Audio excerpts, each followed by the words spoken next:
Hello and welcome to the Capitol Report on NTD Television. I'm Steve Lance. Arizona and Texas have bused more than 8,500 illegal immigrants to Washington, D.C. as of today. The mayor this week is calling it a crisis. This as the Pentagon denied the mayor's second request for help from the National Guard. Here's NTD's Melina Wisecup with the story.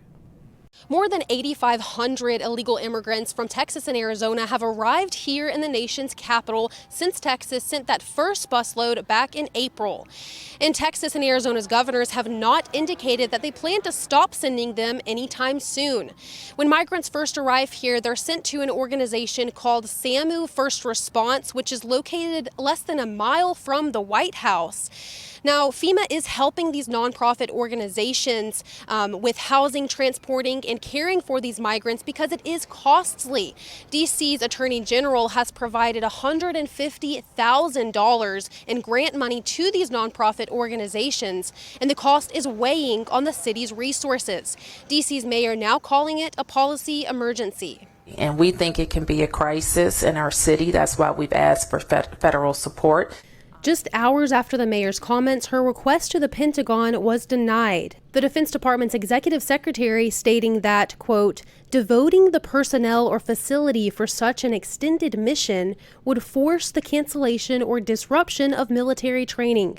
The Pentagon has also rejected Bowser's suggestion to use the D.C. Armory to house the immigrants because it would be costly to make it suitable for overnight stays.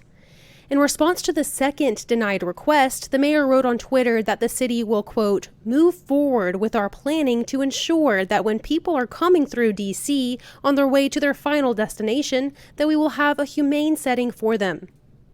Well, they're going to have to raise taxes. They're going to have to find their own money to take care of these illegal immigrants like cities are doing across the country.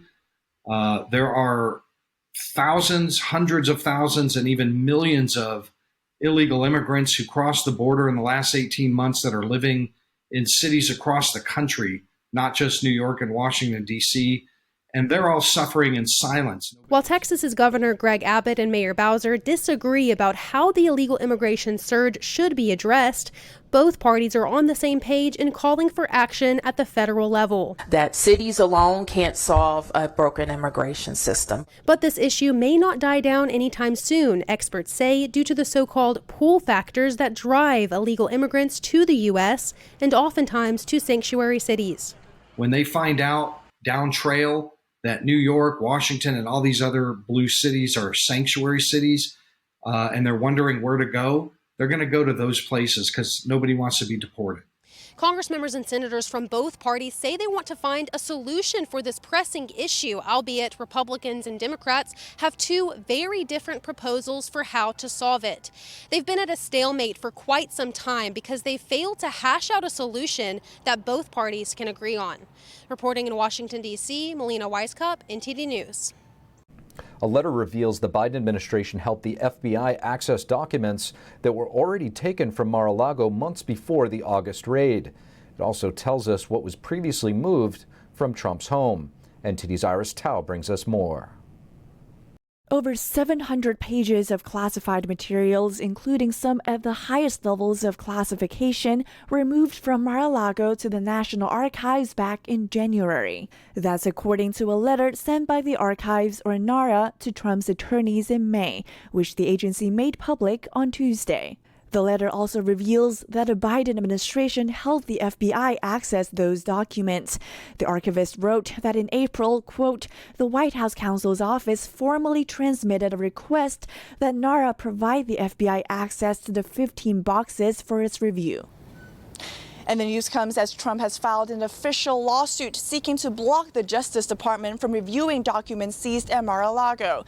Instead, Trump wants a special master appointed to review them and determine if any are covered by attorney-client privilege. Trump, meanwhile, reacted to the letter on Tuesday, saying, quote, the White House stated strongly that they were not involved, but documents reveal they knew everything. Yet others, including a University of Texas law professor, say the letter instead incriminates Trump. He notes that the letter does not bring up a claim by Trump's representatives that Trump had declassified any of the classified materials. Meanwhile, a Thursday deadline is approaching for the Justice Department to propose redactions to the Mar-a-Lago search affidavit. While it's expected to be heavily redacted, a federal judge has said the document should at least partially come to light due to heavy public interest. Reporting in Washington, D.C., Iris Tao, NTD News. Here to assess the ongoing investigation of former President Trump, our next guest is a former Supreme Court justice in the state of Arizona, Andrew Gould. Andrew Gould, thank you so much for joining us. Thank you, Lynn. Good to be with you this morning.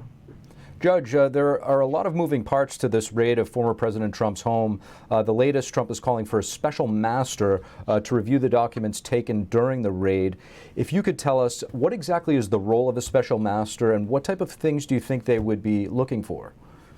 When I was, especially as a trial judge, I appointed a number of special masters. The rule in the federal courts is Rule 53. And basically, a special master is used in two cases. One, where there's a large volume of documents, and two, where there's sensitive information in those documents.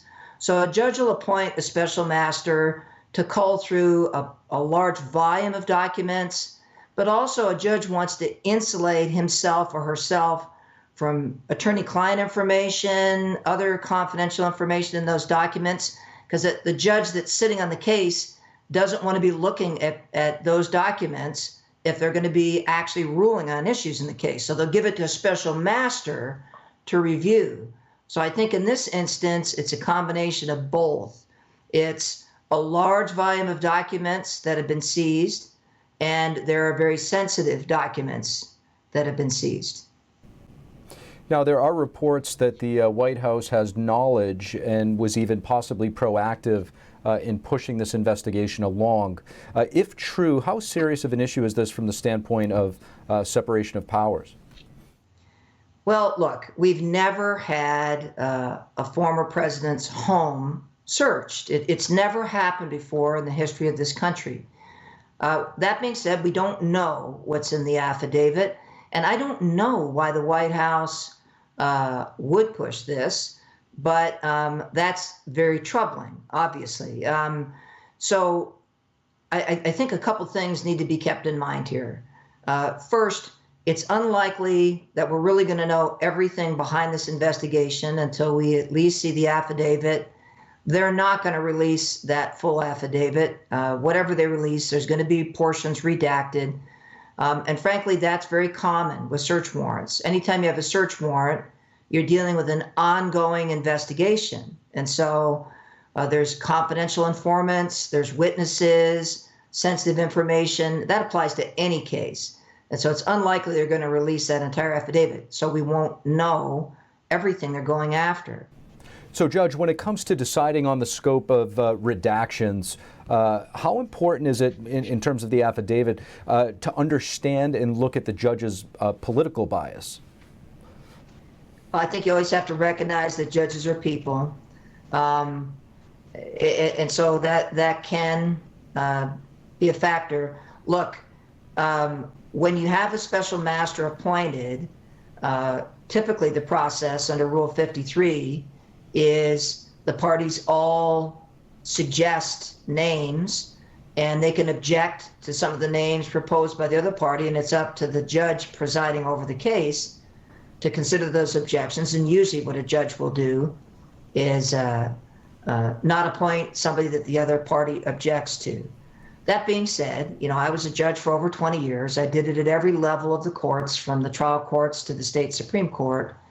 And I trust that judges will follow their oath of office and they will fairly administer the law. So I can't speak to every single judge in the entire federal system, but I think what happens sometimes, frankly, is people look at how political the U.S. Supreme Court can be, and they take that and they apply that to every other judge in the country, and that's not fair. The Supreme Court is extremely political. That's just a reality. But not every other judge is that way. But I think it's incumbent on the parties that if they think there's a bias by a judge to do their research and ask that judge to disqualify himself or herself. And there is a process for doing that. Former Justice on the Arizona Supreme Court, Andrew Gould, thank you so much. Thank you. The U.S. government is urging American citizens to leave Ukraine ahead of Ukraine's Independence Day tomorrow. U.S. intelligence revealed that Russia is moving to increase the use of force around Ukraine's national holiday. Ukrainian officials are warning people to be especially careful. They're saying there is an increased threat of missile strikes and other provocations both inside and outside Ukraine. Large events, gatherings, and meetings have been banned in Ukraine's capital, Kyiv. The U.S. Embassy in Ukraine is recommending that Americans leave by private ground transportation if they can do so safely. And the U.S. will send an additional $3 billion in aid to equip the Ukrainians to fight for years to come. U.S. officials told the Associated Press that the package is expected to be announced on Wednesday. They said the money will fund contracts for drones, weapons, and other equipment that may not see the battlefront for years to come. The U.S. has provided over $10 billion in military aid to Ukraine since Biden took office. Paul Pelosi, the husband of House Speaker Nancy Pelosi, pleaded guilty today to charges of driving under the influence. The judge said Paul Pelosi's plea agreement includes a 5-day jail term. He has already served 4 of those days, and the final day will be covered by an 8-hour work term. The judge also ordered 3 years of probation and a 3-month drunk driving program. In addition, Paul Pelosi will have an ignition interlock device installed in his vehicle and will need to make restitution payments. Paul Pelosi did not appear in person at the Napa County Superior Court. His lawyer entered his guilty plea on his behalf. Thank you for watching the Capitol Report. If you want to see our full broadcast, check us out at epochtv.com.